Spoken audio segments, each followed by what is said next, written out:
BC యువజన సంఘం రాష్ట్ర వర్కింగ్ ప్రెసిడెంట్ తిరుమలగిరి అశోక్ ఆధ్వర్యంలో నిరసన చేపట్టారు. మిర్యాలగూడలో ప్రైవేట్ పాఠశాలలో ఫీజుల దందా విచ్చలవిడిగా నడుస్తున్నప్పటికీ కూడా విద్యాశాఖ అధికారులు ప్రైవేట్ పాఠశాలలపై ఎటువంటి కఠిన చర్యలు తీసుకోకపోవటాన్ని నిరసిస్తూ మిర్యాలగూడలో బీసీ యువజన సంఘం ఆధ్వర్యంలో అంబేద్కర్ చౌరస్తాలో కళ్ళకి గంతలు కట్టుకొని నిరసన తెలియజేయడం జరిగింది.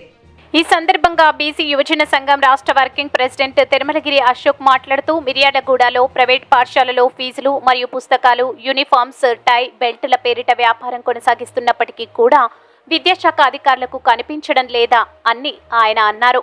విద్యాశాఖ అధికారులు ఎటువంటి చర్యలు తీసుకుపోవడంతో వారి దోపిడీకి అడ్డు అదుపు లేకుండా పోయింది.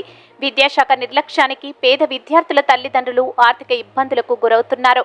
విద్యని విచ్చలవిడిగా వ్యాపారంగా మార్చిన విద్యా సంస్థలపై చర్యలు తీసుకోకపోతే పెద్ద ఎత్తున ఆందోళనలు చేస్తానని సిద్ధమై ఉన్నామని ఆయన హెచ్చరించారు. ఈ కార్యక్రమంలో ఆర్లపూడి శ్రీనివాస్, చిలకల మురళీ యాదవ్, సిద్ధం రాజు, నరేష్, గంగాధర్, జానీ, ఉపేందర్, రమేష్ తదితరులు పాల్గొన్నారు. మిర్యాలగూడ పట్టణంలో ప్రైవేటు పాఠశాలలో విద్యా దోపిడీ విధానాన్ని అరికట్టాలని చెప్పేసి ఈరోజు మిర్యాలగూడలో అంబేద్కర్ చౌరస్తాలో నల్ల బ్యాడ్జీలతో నిరసన తెలియజేయడం జరుగుతుంది. ముఖ్య ఉద్దేశం, మిర్యాలగూడలో ఇంత విచ్చలవిడిగా విద్యా వ్యాపారం కొనసాగిస్తున్నప్పటికీ కూడా ఈ విద్యాశాఖ అధికారులకు కళ్ళు కనబడడం లేదా అని చెప్పేసి మేము హెచ్చరిస్తా ఉన్నాం. ఎందుకంటే ఈరోజు మిర్యాలగూడలో విద్య పేరుతోటి పుస్తకాలు, యూనిఫాము, టై, బెల్ట్ వ్యాపారం కొనసాగిస్తున్నటువంటి విద్యా సంస్థల వంటి వైఖరి నిరసనగా ఈరోజు విద్యాశాఖ అధికారుల నిర్లక్ష్యం వల్ల పేద విద్యార్థుల తల్లిదండ్రులు తీవ్ర ఆందోళనకు గురవుతా ఉన్నారు.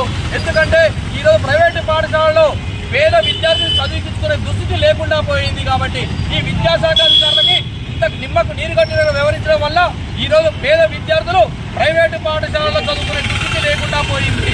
ఎందుకంటే ఎంపీఓ గారు కానీ, డిఈఓ గారు కానీ ఇంతవరకు మిర్యాలగూడలో ఉన్నటువంటి ఏ ఒక్క ప్రైవేటు పాఠశాలలో కూడా విజిట్ చేసిన పాపాన పోలే. ఇంత విచ్చలవిడిగా విద్యా వ్యాపారం కొనసాగుతున్నప్పటికీ కూడా ఈ కళ్ళ కలపడం లేదా అని చెప్పేసి కూడా ఈరోజు మీ నిరసనగా తెలియజేస్తా ఉన్నాం.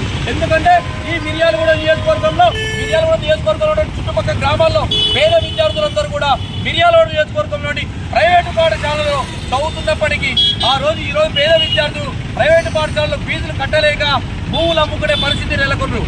కాబట్టి విద్యాశాఖ అధికారులు